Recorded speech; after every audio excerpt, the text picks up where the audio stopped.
Ladies and gentlemen, welcome back to the next episode of Boon or Bust.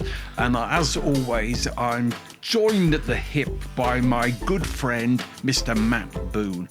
Matt, we're going to talk about the talent crunch in cybersecurity, the reality that we need people to help us drive cybersecurity strengths and resilience in our organizations. So I want to get your perspectives on this challenge.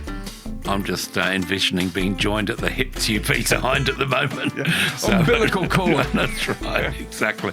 And I guess we've been doing that for a long time as well. But seriously, welcome back. It's great to be back in conversation as well as we talk about the talent crunch, which is interesting because, sure, we're here to talk about, boon or bust goes cyber, Peter, and the talent challenges with that. But the talent crunch is real across the board. It's not just within cyber, but it's more broadly across the tech industry in general, which is holding many of us back. We've got things like, it's not just a lack of people, we've got capability gaps.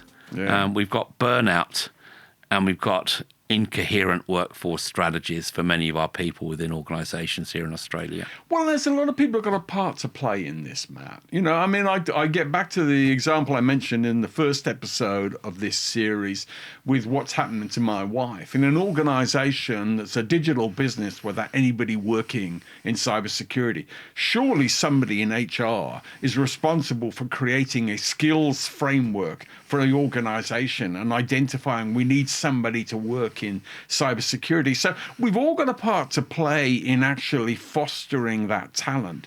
Because the thing I always feel is cybersecurity is a relatively new experience for us. We've got nobody coming out of university with PhDs in cybersecurity. We're all learning as we go. So it's not as if you can just pull people out of the marketplace. We need to develop people in this area. We do. It's really about, I think, if we're equipping our people effectively for the pace of change that's coming. And it's not just the pace of change at the security level, but the pace of change of technology, of ways of working, which are then exacerbating that security challenge in general. So when we talk about being equipped for the pace of change, it's whether are we equipping our people for change, or are we setting our people up to burn out at the end of the day? Yeah. Because anybody you talk to in cyber at the moment, they're frazzled. They're working ridiculous hours. They're struggling to keep on top of not just the cyber threats, but the regulation, the compliance, the governance expectations that are coming in as well. Yeah, but it's funny. I want to look at that burnout. Often people get burnout when they feel they're the only person that could do this. They're feeling that nobody else is helping them in this. They've got to do it on their own. And I think that's the real challenge. We've got to actually recognize that everyone owns cybersecurity. We can't expect to be completely safe. It's not like if you want total security, somebody once said to me, then go to the prison, because that's the only place where you've got total security. You've got to accept the fact this is something that is always ongoing, it's relentless, but it's everybody's responsibility, Matt. It is, and that's where it comes to. It's not just about hiring the right people. It's about enabling your existing people and assets to be able to develop the right sort of capabilities and from a cyber point of view.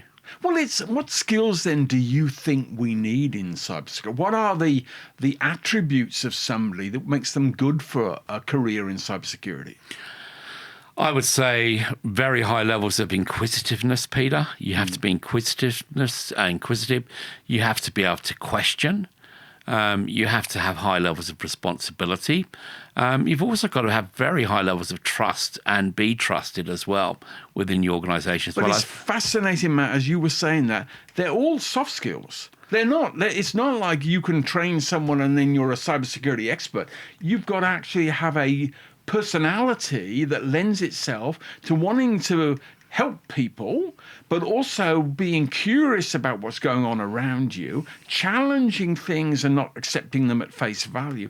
All those are soft skills, and you can find them anywhere in a workforce. I think at the end of the day, 90% of the things we're trying to achieve, 90% of the challenges we have within organisations come down to people and come down to soft skills and come down to culture.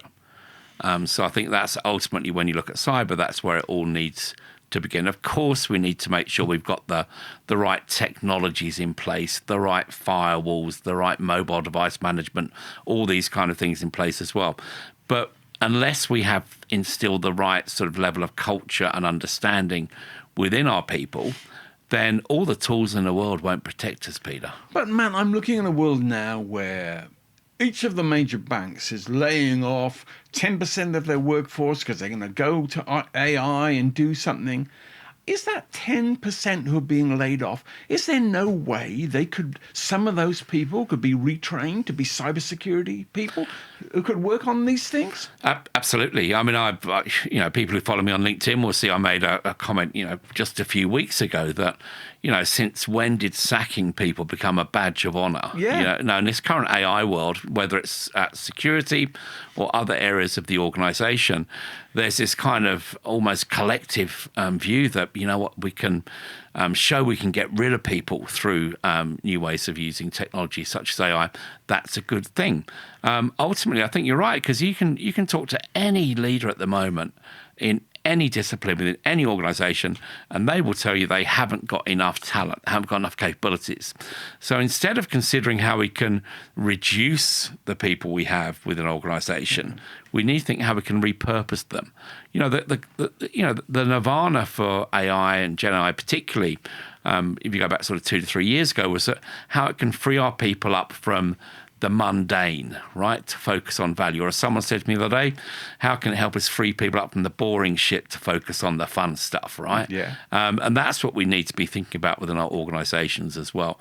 Because at the end of the day, when you come back to the people side that you talked about, our people's willingness to embrace change and embrace technology and drive great levels of security are ultimately being impacted negatively by this fear around what's coming for them. Yeah. And fear is never a great place to start when you're trying to instill very strong cyber capabilities. Well, let me turn that question another way, Matt, to you. What do you think are the inducements for a career in cybersecurity? Why should people look at this as an area that they want to work in? I think ultimately, this will sound a bit random, but it's a fun part of the organization to be in as well, because it is always changing. It's always constant. There's a great sort of buzz. And I think more importantly, there's a really great community spirit within the cyber environment as well. When you talk to CISOs, you talk to people within security teams, sure, they're busy, sure, they're burnt out, but they have a much higher level of collaboration and camaraderie than I think any other part of the business. And and coming back to one of the points we were talking about before, this blame culture within the security environment in general, they never blame each other. No. They understand. Yeah. There but for the grace of God go I at the end of the day, Peter. That's exactly right, man. Yeah. Exactly right. And I actually think that if you combine that camaraderie, it's almost like a team sport. It's like playing for a great sports team. You can play a part in that team, but you've also got this sense of achievement. You can do things that actually shield your organization, make it better, make it more secure. That's a satisfaction that you can get out of it. And if you've got a collaborative organization, if you've got an organization that fosters and values your contribution, yes, it's hard work. Yes, you got to work weekends at times because situations arise, but you do get the satisfaction that everyone is better protected from what you're doing.